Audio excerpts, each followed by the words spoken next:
Do you know, I know these are big questions I'm going to ask you. Do you know what you want from life or what you're passionate about?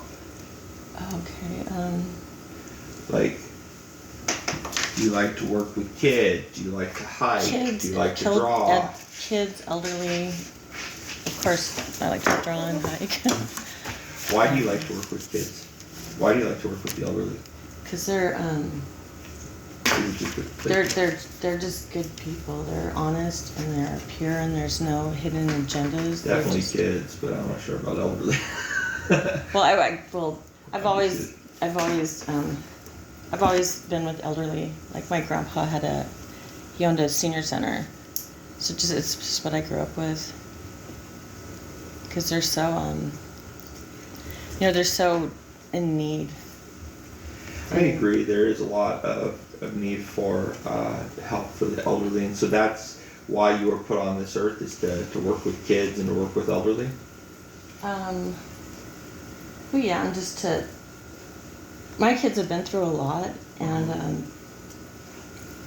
I need to get my life in order just to be the example for them. Really.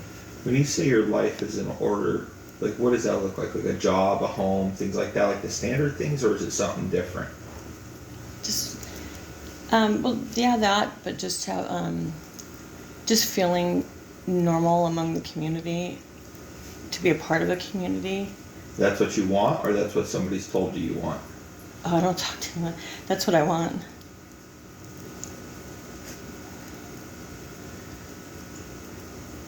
Why would you say that you don't feel like you're part of the community? Has somebody told you something, or is it just because everybody else is moving along in their world seeming like whatever, and you feel separated from that? Yeah, I'm like on the outside. Like I've always felt that way. Like I'm a photographer, and it's like I'm always on the other side of like the camera, like seeing what relationships are, and just a family, what a family's like. How old are your kids? I'm awful with ages. My mind's. That's fine. But my oldest, she's about 35, maybe. Your youngest? She's 16. Alright. And then I have 23-year-old, maybe a 25, and my son would have been, I think he would have been like 27, 28. Do you work, or do you collect disability, or do you I have nothing. just stay with people and stuff like that? Why? Generosity of people? No, I own my own home, and I paid it off. The mortgage is all paid off, but I haven't had any income. I did have renters for a while, but just to sustain the house. But my daughter's living with me now, and her family. Let me ask you why you don't think, you've got a paid off house, like 90% of the people around you don't have that, and you have your daughter living in your home. Many people don't have family around. So I don't like to compare to other people, though. It's just, what it I'm doesn't seem. Yeah, what I'm going to say is, you say, into society or normal and stuff, but like quite literally, like you're doing pretty good, as far as that's concerned. So there's obviously something that brought you through here, and I'm kind of wondering like what you're struggling with. Is it because nobody listens to you? That's just looking in, because it's it's just me too. I don't feel it's hard to get close to. I'm very close to my kids. It's not that. It's my kids. The relationship I've always I can't even think about. I was married for 22 years, and it was very abusive. All right. So the relationship, the kids weren't really. It was just really like. I was always put down since they were babies, and I just. And after a while, I guess I believed what Sure, that's a victimization of normalizing the behavior of domestic violence. When you wake up, do you think you feel like you're going to identify an emotion? Do you wake up feeling sad? Do you wake up feeling angry? Do you wake up feeling guilty? Do you wake up feeling happy? Most of the time. Optimistic. I try to be always optimistic. All right, so you go into the world with this giant optimism, and then the world what smacks you down, or what? Or maybe I'm like a little mouse trying to get in. All right, so you feel timid. I don't really feel timid though. I don't know.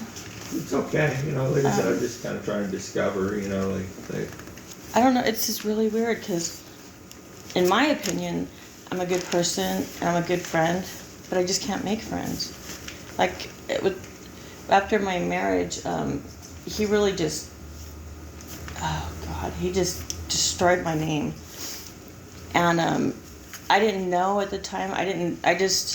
He's like really loud and very just, I don't know, just not nice. So he would just make up all this stuff about me. So anybody I knew, I didn't have friends. I came out of everything not having friends. And my son passed away in 2021, and he was just so cruel. I wasn't allowed on, I wasn't invited to anything. The funeral I was completely kept out of, just everything. And even my kids were being cruel to me, so I was alone after the funeral. Like even when I was at the beach, so when my son died, I came back, and they didn't bother with waiting till I got there. I got there and everyone just leaves. That's how I was always treated. Like if there's a barbecue and there's everyone outside, I was never, I would just get ridiculed anytime if I'm ever talking to anybody, even my own kids. I've been, maybe that's what's conditioned me to be like that, to be like on the outside. Yeah. And then I don't, and it's just I own my own house. It's the house I grew up in, and I took over. I had a great. My mom moved to Arizona on the reservation. She had a house built for her. You're native or indigenous? I don't know how you prefer. Indian. All right. Yeah, and so she and my brother. My mom left. Gosh, it was probably back in like 2004, and she didn't want this house. So she left it to me and my older brother to take over. And my husband was in prison, so I came back to the house to live, and I had at that time 4 kids back then. And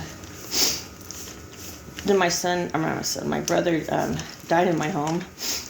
So then, I just had the house. I finished paying it off. And then my husband got out of prison and came back to the house. But but after my son died, I spoke with my dad. I was just having like repressed memories coming back, and just how everyone just it was just really hard for me. And then I don't know. I drank like. Actually, it was the night my son died, I drank a whole bottle of Captain Morgan, and it didn't do nothing. Nothing. I felt nothing. Then the next night, I started drinking, and then I was, blacked out, passed out. I did not pass out, but just really intoxicated. And I was at the beach, and I wanted to come back here, and well, I don't know. That's what I said because I was drunk. But I tried to jump out of the car on the freeway, and so I was put on a 5150 hold. Okay. And how long ago was that? In 2000. My son died right after Easter, the 5th. So it was like this in 2021. It was just 2 days after my son died. I mean, sounds like you've had a lot of loss, and nobody should have to experience the loss of their child, that's for sure. Oh yeah, I was treated so horribly. Like Nobody before that. Horrible after losing their kid. Oh my God, it was horribly. when I was in the 5150, they had the Counceling Memorial at my house because my son died at my house.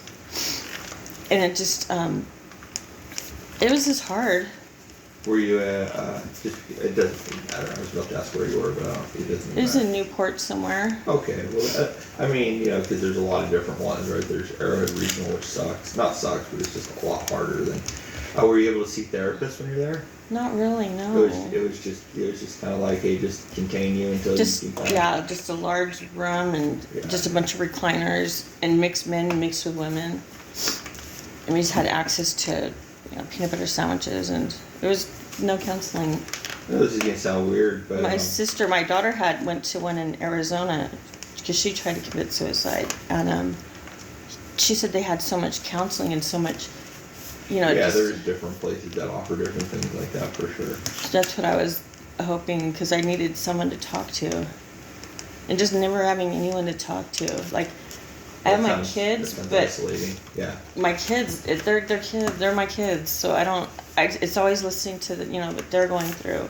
But no one ever talks about my son, which is, I've never had anyone to really talk to about my son, and I can't even, well, after my son died, the funeral, when I got home from the funeral, a man was at my house, and he said that he just bought my house, and escrow closed in 30 days.